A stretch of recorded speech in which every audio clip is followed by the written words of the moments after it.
अस्सलाम वालेकुम प्यारे बच्चों, कैसे हैं आप। अल्लाह करे कि आप बच्चे खैरियत वाफियत से हों।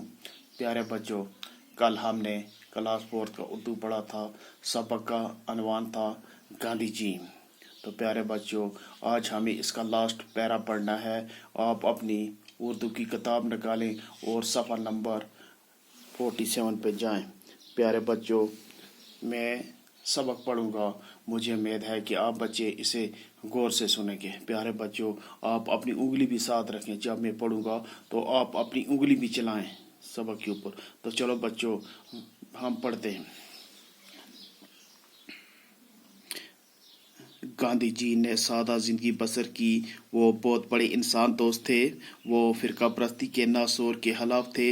हिंदू मुस्लिम सिख ईसाई आपस में हैं भाई भाई, उनकी खास तालीम थी। उन्होंने रवादारी और भाईचारे को कायम रखना सिखाया। गांधी जी रंग व नस्ल, जात पात और भेदभाव के सख्त मुखालिफ थे। उनका मानना था कि अगर गांव खुशहाल होंगे तो मुल्क भी खुशहाल होगा। इसलिए उन्होंने गांव और मुल्क की तरक्की के लिए घरेलू दस्तकारियों पर जोर दिया। चरखे को उन्होंने बड़ा रवाज दिया। वो खुद भी चरखे पर सूत काटते थे।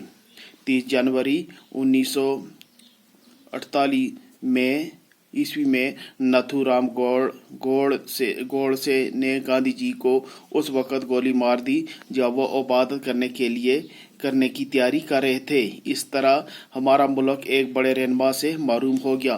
प्यारे बच्चों, जैसा कि आप जानते हैं कि महात्मा गांधी जो थे, ये हमारे मुल्क के एक अजीम लीडर थे।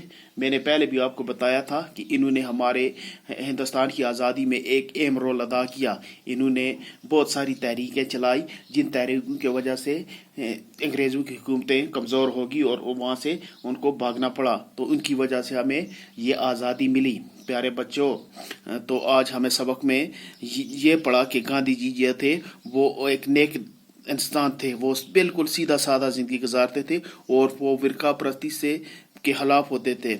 उनके नारे में ये शामिल था कि हिंदू मुस्लिम सिख ईसाई आपस में भाई भाई, तो कि हिंदू मुसलमान सिख सब आपस में भाई भाई हैं। तो वो हमेशा मोहब्बत भाईचारे की तालीम देते थे। तो गांधी जी रंग नस्ल काला गोरा सब उनके पास बराबर थे। तो गांधी जी का ये कहना था कि अगर गांव खुशहाल है तो पूरा मुल्क खुशहाल है। तो गांधी जी ने सबसे ज़्यादा घरेलू दस्तकारियों पर जोर दिया। वो खुद चरखा काटते थे और कपड़े सूत काट कर अपने कपड़े तैयार करते थे, धोती वगैरह। तो गांधी जी आखिरकार 3 जनवरी और 1948 में नाथूराम गोडसे ने गांधी जी को उस वक़्त गोली मार दी जब वो एक मंदिर में जा रहे थे। तो इस तरह वो वहाँ पर उनकी मौत वाक़ा होगी और इस तरह हमारा मुल्क एक अजीम लीडर से महरूम हो गया। तो प्यारे बच्चों, मैं एक बार फिर रिपीट करता हूँ। मुझे उम्मीद है कि आप बच्चे बहुत अच्छी तरह इसको सुनेंगे। गांधी जी ने सादा जिंदगी बसर की। वो बहुत बड़े इंसान दोस्त थे। वो फिरका परस्ती के नासूर के खिलाफ थे।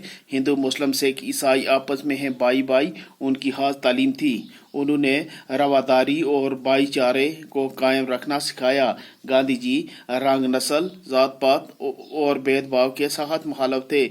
उनका मानना था कि अगर गांव खुशहाल होंगे तो मुल्क भी खुशहाल होगा। इसलिए उन्होंने गांव और मुल्क की तरक्की के लिए घरेलू दस्तकारियों पर जोर दिया। चरखे को उन्होंने बड़ा रवाज दिया। वो खुद भी चरखे पर सूत काटते थे। 30 जनवरी 1948 में ईस्वी में नथुराम गोडसे ने गांधी जी को उस वक़्त गोली मार दी जब वो इबादत करने की तैयारी कर रहे थे। इस तरह हमारा मुल्क एक बड़े अजीम रहनुमा से महरूम हो गया। तो प्यारे बच्चों, आज का सबक यहाँ ही ख़त्म होता है। आपने गांधी जी जो हमारे एक अहम लीडर हैं, जिन्हें राष्ट्रपिता के नाम से भी पुकारा जाता है, उनके बारे में आपने पूरी जानकारी हासिल कर ली और आपको पता चल गया कि गांधी जी कौन थे। वो आपको पता है कि गांधी जी ने कितने हमारे लिए स्ट्रगल की, हमारा आज़ादी में कितना उन्होंने रोल अदा किया। उन्हीं की वजह से आज हम आज़ाद हैं। तो प्यारे बच्चों, आज मैं सबक یہاں ہی ختم کرتا ہوں. مجھے امید ہے کہ آپ پیارے بچے اس سبق کو اچھی طرح یاد کریں گے. پیارے بچوں، اگر آپ چاہیں تو اس سبق کو اپنی رف کاپی پہ بھی لکھ سکتے ہیں. رف کاپی پر لکھنے سے آپ کی جو ہینڈ رائٹنگ ہے اس میں امپرومنٹ آ جائے گی اور آپ کو یہ ڈیفیکلٹ ورڈنگ جو ہے وہ آسانی سے آپ سمجھ سکتے ہیں. تو پیارے بچوں، میں یہاں ہی ختم کرتا ہوں.